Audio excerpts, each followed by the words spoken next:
우리가 오전 시간에 사도행전 말씀을 상고해 나가면서 12장 24절을 보면 그 결과 하나님의 말씀은 흥황하고 전도자는 돌아옵니다. 하나님의 말씀은 흥황하여 더하더라. 바나바와 사울이 부조의 일을 마치고 마가라 하는 요한을 데리고 예루살렘에서 돌아오니라. 자, 헤롯이 죽음으로 해서 하나님 말씀은 흥황하게 되어집니다.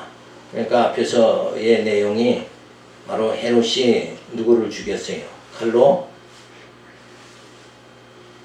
야고보를 죽이고 베드로는 감옥에 가두고, 그런데 하나님께서 사자를 보내서 베드로를 옥에서 나오게 해서 여전히 뭐예요? 복음을 전하도록 그렇게 하셨다.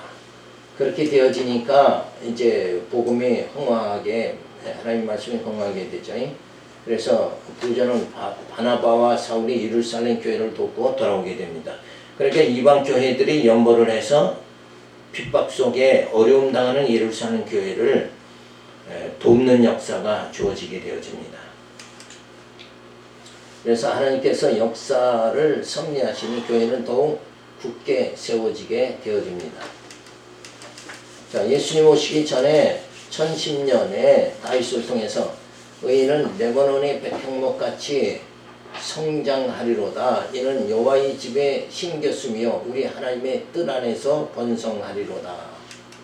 자, 그렇게 다윗을 통해서 예언한 것 같이 하나님께서 교회를 번성하게 그렇게 만드십니다. 그러니까 결국은 이제 아무리 예수를 십자가에 못 박아도 그 예수님이 전한 복음, 하나님의 말씀은 땅끝까지 전파되는 역사가 주어지고, 아무리 사도들을 핍박을 해도 복음은 여전히 땅끝까지 전파되어지게 되어집니다. 또한 오늘날 교회가 뭐 부패했다, 목사들이 어떻다 그러더라도 역시 말씀은 뭐예요? 여전히 이 진리의 말씀은 어느 곳에서든지 하나님께서 전파하도록 역사하신다는 거죠.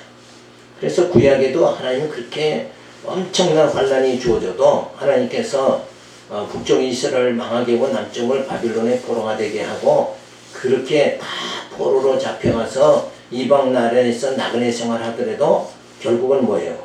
하나님께서 그렇게 진노하고 징계로 다스려도 남은 자들을 고레스 왕을 통해서 결국은 북쪽 이스라엘과 남쪽 유다의 남은 자들을 예루살렘으로 다시 돌아오게 해서 정말 성전을 재건하는 그런 하나님 놀라운 역사가 주어졌던 것 같이, 역시 하나님께서는 성전 재건의 역사, 이건 오늘날도 계속 주어진다는 거예요. 그 재건의 역사가 뭐예요? 이 바른 진리, 사도들이 순교하면서 전한 이 신약 성경 계시의 말씀, 이 바른 복음이 전해지면서 이 말씀을 듣는 자들의 심령이 소생하는 놀라운 역사, 그게 교회 재건입니다. 그죠? 정말 이 세상이 전부 다 세속주의로, 다 물질주의로 빠져버리고 말죠. 교회도 막 기도 만능주의, 물질 만능주의로 다 빠져도 역시 진리는 숨겨지지 않는다. 그거 비유를 어떻게 했어요?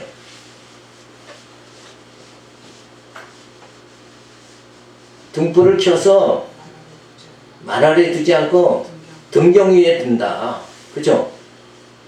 그러니까 진리만큼은 끝까지 누가 억압을 하더라도 그 억압에 견디면서 이 복음만큼은 계속 전파되어진다.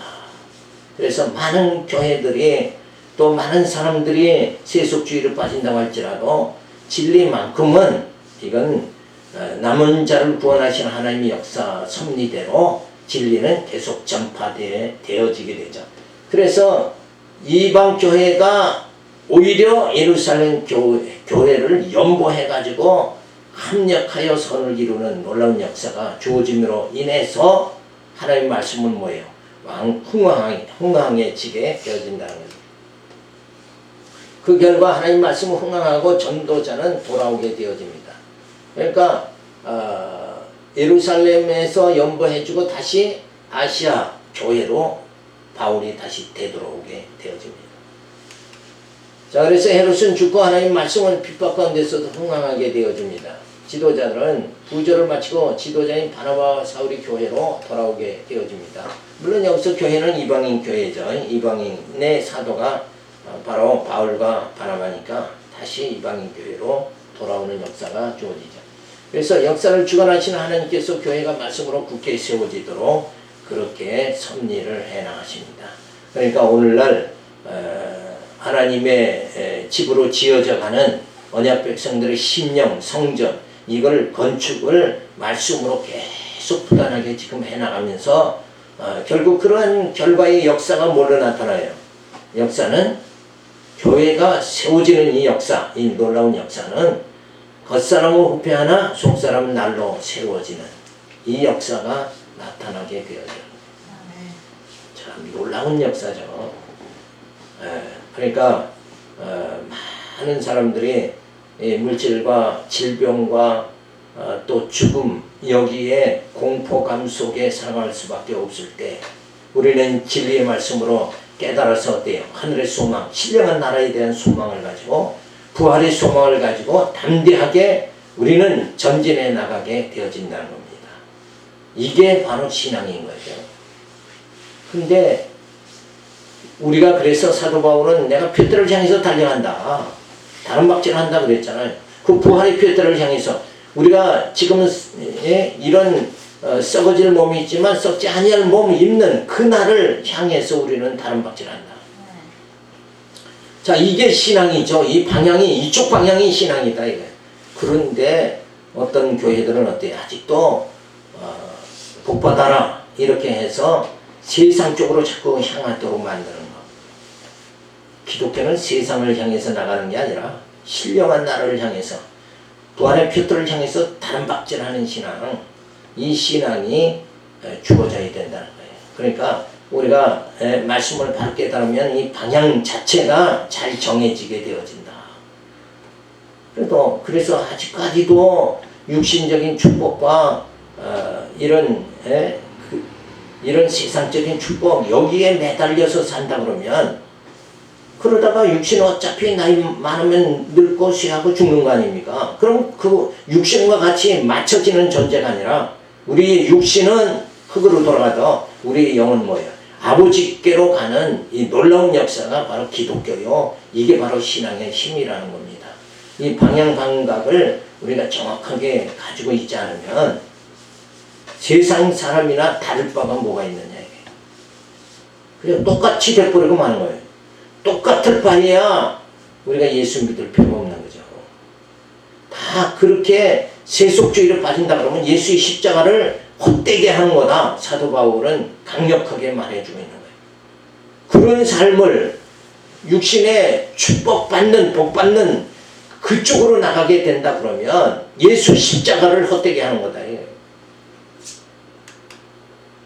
그래서 복음이 땅끝까지 전도되는 과정 속에서 전도의 시작이 주어지고 핍박 속에서 하나님을 인정하는 삶이 주어지게 하시며 성도들의 속사람을 연단권 내 성숙하게 자라나게 그렇게 만듭니다. 영이 자라나야 된다. 이거는 당연한 거죠. 아이들도 어리지만 점점 자라나잖아요. 몸이 자라나는 것만큼 뭐예요? 생각도 점점 성숙해지는 게 보통 성장의 모습 아니에요. 아이들의 성장이 육체적으로만 성장하는 것이 아니라 뭐예요? 생각도 성장이 되어져야 되더라. 지적으로도 성장이 돼야 돼요. 육체적 뿐만 아니라. 우리는 거기서 한 단계 더 고상한 건 뭐예요? 육체적으로도 성장하고 지적으로도 성장하고 또 영적으로 성장해야 돼요. 이게 신앙이에요. 영적 성장. 우리의 삶은 지금 육체의 삶이 아니라 영적 삶이다. 그 영적 삶을 살게 하기 위해서 예수님이 이 땅에 육신으로 오셨다가 육신을 십자가에 못 박혀 죽으시고 영으로 신령한 몸으로 부활의 몸으로 하나님 앞에 가신 거 아닙니까? 그러니까 우리도 다 똑같은 그 과정을 밟아야 된다.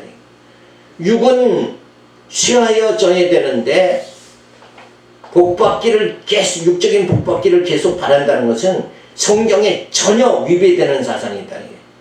우리의 육은 쇠하고 그 대신 뭐예요? 영은 자라나야 된다. 영이 자라나야 된다. 이 방향을 잡아야 된다. 그렇지 않으면 뭐 세상이나 교회나 다를 바가 뭐가 있어요. 세상 사람이나 우리나 다를 바가 뭐가 있냐. 육성도 성격도 이상하고 뭐 신앙인이라고 성격 좋아요? 안 그렇잖아요. 육적으로는 다 똑같더라도 우리는 뭔가 우리 영이 지금 산다는 거죠. 영이 산다는 거. 육과 영은 뭐 이건 하늘과 땅 차이잖아요.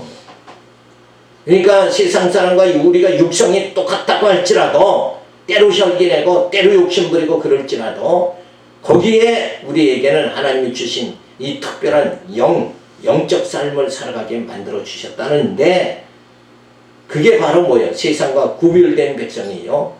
하나님의 택한 백성이다. 하나님의 택한 백성이라는 특별한 표시는 뭔가? 특별한 표시가 뭐예요? 우리는 영적으로 살아간다는 게 특별한 거잖아요. 그래서 하나님께서 예정하시고 예수 그리스도를 보내서 택한 자들의 영을 구속하시고 성령을 보내서 인쳐 주셨다. 이런 특별한 우리가 은혜를 하나님으로부터 받게 되어졌다는 거. 그래서 우리는 분명히 세상 사람과는 다르다는 거. 그래서 구별된 백성이다. 그래서 구별된 백성이다 그러면 구별된 삶을 살아가야 되는 거 아니에요. 근데 세상 사람들이 다 쫓아가는 게 뭔가 권력과 명예와 돈을 쫓아가는데 부를 쫓아가잖아요. 근데 교회도 권력과 명예와 부를 쫓아간다 그러면 이건 기독교가 아니다. 그건 십자가를 헛되게 하는 거다. 예수님이 십자가에 못 박혀 죽으시면서 우리 영을 살려주셨는데 우리는 다시 어디로 돌아가는 거예요? 육으로 돌아가고 있다.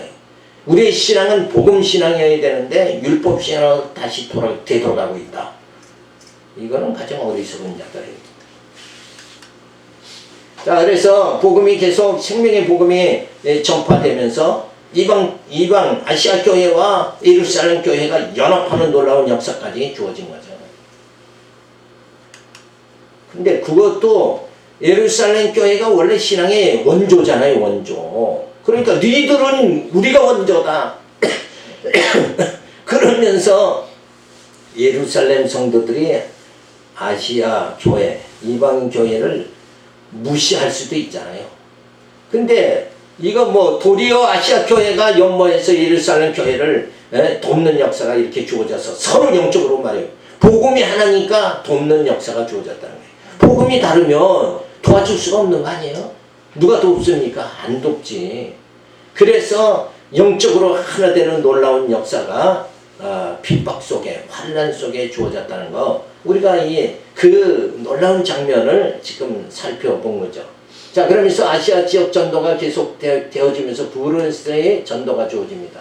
13장 1절에 보면 안덕교회가 성령의 지시를 따라 전도자를 파송을 합니다. 자, 이게 복음의 역사라는 거예요. 전도자는 계속 파송을 해야 돼요. 말씀 깨달은 자는 언제든지 파송할 수 있는 이런 우리의 마음의 준비가 되어져야 돼요.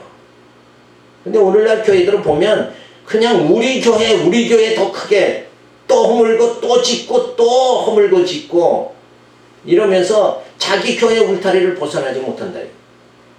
물론 이제 교회마다 성교한다고 필리핀 성교 무슨 성교에서 주보 뒤에 보면 엄청나게 기록이 돼 있죠. 그런데 진짜 이 복음이 전파되는 놀라운 역사가 주어져야 됩니다. 안디옥 교회에 선지자들과 교사들이 있으니 곧 바나바와 니게르라 하는 시므온과 구레네 사람 루기오와 분봉왕 헤롯의 젖동생 마나행과 및 사울이라 주를 섬겨 금식할 때에 성령이 알아서 내가 불러 시키는 일을 위하여 바나바와 사울을 따로 세우라 하시니 이에 금식하며 기도하고 두 사람에게 안수하여 보내니라. 이제는 바나바와 바울이 같이 목회를 동역을 했는데 이제는 각자 할 일이 많으니까 이제는 바나바는 바나바대로 바울은 바울대로 보내라. 이런 역사가 주어집니다. 자, 지금은 사도 시대가 아니므로 사도나 선지자들이 없으며 오직 완성된 계시의 말씀 성경을 가르치는 지금은 교사만 있을 뿐이죠. 그러니까 어떤 목사들은 내가 하나님의 정권대사다 이러면서 모든 연보는 내가 다 권하려겠다. 특별히 11조는 목회자의 것이다. 이런 식으로 그렇게 물질 중심으로 또 흘러가면 안 되죠. 네? 사도들은 어떻게 했어요? 막 연보가 많아지니까 집사 7을 세워가지고 말씀하는 일에만 사도들은 전념하겠다. 이렇게 해서 분리가 됐죠. 근데 그런 걸 보지도 못하는지 성경대로 산다. 그런 사람들이 성경대로 안 하는 건 또 뭐냐. 그럼 성경은 읽기만 하고 그거는 뭐 실제 행동할 때는 누구 맘대로 하는 거예요? 내 맘대로 한다. 그렇게 되면은 그게 자기 복음이 되는 거예요. 예수의 복음을 우리는 쫓아가야 된다. 자, 그러면서 핍박이 주어져서 예수 믿기가 힘들어지는 상황이므로 금식하며 주를 섬기는 생활을 합니다. 자, 이런 때는 진짜 금식 들어가야 되는 거예요. 왜? 핍박을 통해서 예수를 믿지 못하는, 영원한 신랑 되신 예수님을 믿지 못하게 하니까 그때는 금식해야죠. 신랑을 잊어버릴 때는 금식하라고 그랬잖아요. 그런데 뭐가 잘 뜻대로 안 된다고 해서 내가 40일 금식해서 그 응답을 받겠다 이렇게 나가는 건 그건 별로 바람직하지 못한 거예요. 금식이나 모든 것이 주를 위해서 해야 된다. 그죠? 성령께서 바나바와 사울을 따로 세워 일을 시키려고 하신다 하니 두 사람을 안수하여 선교사로 구브로 지역에 파송하게 되어집니다. 예수님 오시기 전에 1010년 다윗을 통해서 그의 소리가 온 땅에 통하고 그의 말씀이 세상 끝까지 이르도다. 하나님의 해를 위하여 하늘의 장막을 베푸셨도다. 그러니까 여기서 해라는 건 이런 건 핍박을 말하는 거죠. 어떤 핍박이 주어져도 이 복음을 전도하는 자들을 누가 보호한다는 거예요? 하나님께서 보호해서 계속 전도가 이루어지도록 그렇게 하신다. 그래서 말씀이 흥왕할 것을 예언하십니다. 안디옥교회가 성령의 지시를 따라 선교사를 파송하죠. 그래서 계시 시대는 선지자와 사도가 있었으나 지금은 교사가 가르치는 사람만 있을 뿐이다. 그러니까 그렇게 말하는 것은 뭐예요? 하나의 직분이라는 것, 그걸 통해서 권위의식을 다 배제해야 된다 하는 걸 말해주는 거예요. 그러니까 말씀 가르치는데 우리가 말씀을 이렇게 주일마다 성경을 강론하면 어디다 집중을 해야 되느냐? 이 말씀의 내용이 무엇인가? 거기에다가 집중을 해야 돼요. 이 말씀이 무엇을 말해주는가? 누구를 말해주는가? 예수를 말해주는구나. 하나님의 모든 그 섭리를 말해주는구나. 이렇게 깨달아져 가야 되는데 성경을 보면서 오늘은 어떤 축복의 말씀을 주실까? 어떤 복받을 말씀이 주실까? 이쪽으로 관심을 가지면 안 된다.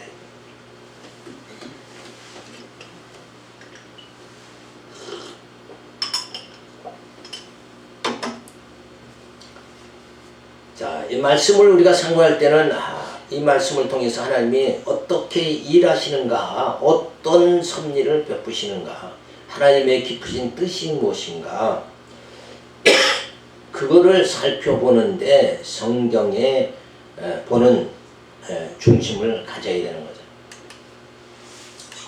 그래서 저들은 핍박으로 숨어서 금식하며 전도하는 일에 힘쓰게 됩니다. 그러니까 오직 저들은 뭐예요? 중심이 뭐예요? 여기서 금식을 왜 했다고 그랬어요? 금식하는 이유가 뭐예요? 핍박을 통해서 전도하는 일에, 예수를 전하는 일에 그 일이 원만치 못하고 핍박을 통해서 막 이렇게 장애가 주어지니까 전도할 수 있도록 하나님 역사해 주십시오 하고 금식했다 이거예요.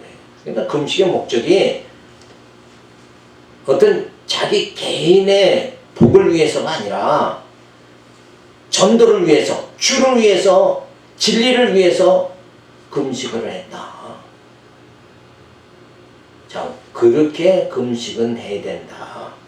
그러니까 뭔가 내 뜻대로 사업이 안 되면 그때 금식해서 막 하나님 놀라운 축복 주어지기를 간구하고, 그러기 위해서 금식하는 게 아니라 주를 위해서 금식해야 된다는 거죠. 자, 그러면 주를 위해서 그렇게 금시하면 이 땅에서의 모든 물질은 어떤 개념으로 우리가 살아가야 됩니까? 물질에 대해서는. 주신 거 족한 줄 알고. 그렇죠. 주신 거 족한 줄 알고 살아가야 돼요. 왜 그런가? 또 그 이유는 뭐예요? 이 땅에서는 잠시 있다가 진짜 우리 거할 곳이 뭐예요? 신령한 나라니까 그 나라에서는 하나님이 다 주시니까 이 나그네 생활할 때는 그냥 하나님이 인도하는 대로, 그죠? 일용할 양식 주시는 대로 그냥 살아가면 되는 거다 이거예요. 그러면 뭐가 없어져요? 탐심이 없어지잖아요. 그러면 이 탐심으로 세상을 바라보지 않게 되고 오직 신령한 영으로 세상을 바라볼 때 하나님의 섭리를 우리는 더욱더 명쾌하게 깨달을 수 있게 되어진다. 그러니까 내가 어떤 생각으로 어떤 마음으로 세상을 보느냐에 따라서, 그래서 어떤 목사님들 그런 비유하죠. 야, 너희들이 세상을 볼 적에 색의 안경을 끼고 봐봐라. 그러면 다 뭐 안경이 파란색이면 세상에 다 파랗게 보이지 않겠느냐. 그러니까 그 말은 욕심으로 세상을 보지 말고 욕심으로 성경을 보게 되면 전부 다 성경 속에서 뭘 발견하려고 그래요? 하나님의 복받는 비결을 발견하려고 그런다. 그게 아니라 성경을 보면서 하나님은 지금 이렇게 섭리하시는구나. 거기서 뭘 봐야 돼? 그 섭리를 통해서 하나님의 일하심을 통해서 하나님의 존재, 하나님을 바라볼 수 있는 자가 되어져야 된다. 그래서 구약의 역사서 기록한 자체 이유가 뭐냐? 그 홍해 사건, 바다가 막 갈라지는 사건, 그런 표적을 다 행해 주신 거는 여호와 하나님의 능력을, 여호와를 바로 보게 하기 위해서 그런 표적을 행해 주신 거다. 그리고 어떤 또 좀 말씀을 부족하게 깨달은 사람은 어때요? 나도 그냥 모세와 같은 능력을 달라고 이렇게 한다. 그 능력을 준다고 그러면 그 능력으로 우리가 살아가느냐? 그게 아니라 지금은 이 계시의 말씀이 완성돼서 이 말씀의 위로와 소망을 가지고 우리가 살아가야 된다. 그리고 그 말씀이 우리를 어떻게 해요? 강건케 하시면서 우리를 어때요? 말씀으로 우리를 양육해주고 말씀으로 우리를 무장하게, 말씀으로 투쟁하게, 말씀으로 승리하게 그렇게 만들어주시는 그 하나님의 놀라운 섭리에 의해서 성령을 보내서 그렇게 우리를 이끌어주시는 하나님의 놀라운 섭리, 그 장중에서 우리가 지금 인도받고 있다는 거, 이걸로 우리는 할렐루야 찬송하면서 기뻐하면서 하나님 경외하면서 그렇게 살아가야 되는 거예요. 하나님께서 지금 어떤 놀라운 은총으로 우리를 지금 친히 인도해 주시는 거, 이거를 성경을 통해서 이게 손으로 만져보고 눈으로 확인해야 된다 이게. 그렇게 성경은 아주 놀랍게 구체적으로 기록이 다 돼 있다. 어떻게 양육받는가? 로마서부터 칭의의 복음으로, 은혜의 복음으로, 건덕의 복음으로 양육받는다. 너무나도 분명하잖아요. 뭐와 투쟁하느냐? 세속주의와 유대주의, 적그리스도와 우리는 투쟁해야 된다. 성경은 그냥 명쾌하게 모든 우리 영적 삶을 성경을 통해서 다 지시해주고 가르쳐줬다 이거예요. 그러면 이제 성경이 안내하는 대로 우리는 성경이 이끄는 대로, 말씀이 이끄는 대로 그냥 살아가면 되는 거다 이거예요. 근데 성경은 제껴놓고 뭔가 특별한 하나님의 은총이, 그러니까 내가 지금 부족하니까 어디 가서 안수 받아가지고 막 능력의 종류에 의해서 내 앞길을 명쾌하게 그렇게 알려주면 그걸 헤쳐나가겠다. 요런 생각들을 하니까 자꾸 신비주의에 빠지게 되는 거죠. 그래서 성령의 지시로 바나바와 사울을 안수해서 선교사로 파송을 하죠. 자, 이렇게 해서 땅까지 전도하면서 교회란 교권이 득세하고 공로주의가 내세워지며 물질 만능주의가 가득해지는 것이 아니라 말씀이 흥왕해야 정상인 것이다. 그렇죠? 교회가 물질 많은 사람을 기준으로 해서 움직인다 그러면 교회는 그건 부패하는 거예요. 교회가 부패하는 거예요. 또 어떤 공로주의, 이런 세속주의, 물질주의 이런 것에 의해서 교회가 좌우되는 게 아니라 오직 우리는 말씀만 교회는 흥왕해야 된다. 말씀 깨닫는 자, 진리 깨닫는 자에 의해서 교회는 세워나가져야 되는 거죠. 자, 그래서 바울의 1차 전도 여행을 지도를 우리가 금방 넘어갔어. 살펴보면 이제 뭐 안디옥 교회에서 어때요? 아시아 반도, 마게도니아 반도, 로마, 이탈리아 반도까지 쭉 아시아 전도가 주어지게 되어집니다. 자, 13장 4절을 보면 바나바와 사울이 구브로의 살라미와 바보에서 전도를 합니다. 두 사람이 성령의 보내심을 받아 실루기아에 내려가 거기서 배 타고 구브로로 가서 살라미에 이르러 하나님의 말씀을 유대인들의 여러 회당에서 전할세 요한을 수종자로 두었더라. 온 성 가운데서 때로 지나서 바보에 이르러 바예수라 하는 유대인 거짓 선지자 박수를 만나니 그가 총독 서기오 바울과 함께 있으니 서기오 바울은 지혜 있는 사람이라 바나바 사울을 불러 하나님 말씀을 듣고자 하더라. 이 박수 엘루마는 이름을 번역하면 박수라. 저희를 대적하여 총독으로 믿지 못하게 힘쓰니 바울이라고 하는 사울이 성령이 충만하여 그를 주목하여 가로되 모든 괴계와 악행이 가득한 자여 마귀의 자식이요 모든 의의 원수여 주의 바람기를 굳게 하기를 그치지 아니하겠느냐. 보라 이제 주의 손이 내 위에 있으니 내가 소경이 되어 얼마 동안 해를 보지 못하리라 하니 즉시 안개와 어두움이 그를 덮어 인도할 사람을 두루 구하는지라. 이 총독이 그렇게 된 것을 보고 믿으며 주의 가르침을 기이 여기더라.